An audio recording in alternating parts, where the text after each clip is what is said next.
আসসালামু আলাইকুম প্রিয় দেশবাসী। এই মুহূর্তে আমি আছি আসলে উত্তরবঙ্গে।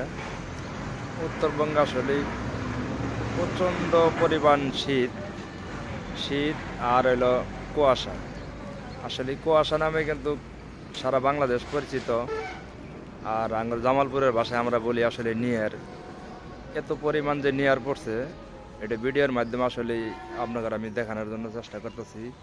দেখেন চারিদিকে আসলে নিয়ার কিন্তু আছে, জাপ মারা আছে। যাই হোক, ভিডিওর মাধ্যমে দেখাচ্ছি আমি আসলে এত পরিমাণ যে ঠান্ডা।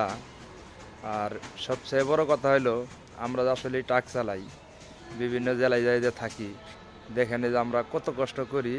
এটা আসলে ভিডিওর মাধ্যমে আমি বোঝানোর জন্য চেষ্টা করতেছি। এই যে দেখেন, এই যে আমার গাড়িটা, আমি একদম খোলা আকাশের নিচে আসলে এই যে আমরা এখানে অবস্থান করে আছি। এখানে আমার মতো হাজারো আসলেই ট্রাক ড্রাইভার আছে এখানে। আসলে আমরা অনেক কষ্ট করি, বিশেষ করে শীতকালে আঙ্গুর কষ্ট আরও বেশি। কিসের জন্য? আমরা সারা রাত কাঁচামরিচ জামালপুর থেকে নিয়ে আসছি। কুয়াশার চোট আমরা রাস্তাঘাট আসলে কিছু দেখি না, আঙ্গুর গাড়ি চালাতে অনেক কষ্ট। আর এই বলে আমি বিদায় নিচ্ছি। আর আমি নতুন, আমি সবার কাছে একটু সহযোগিতা চাই। সবাই একটু আমার সাপোর্ট দিবেন, সহযোগিতা করবেন।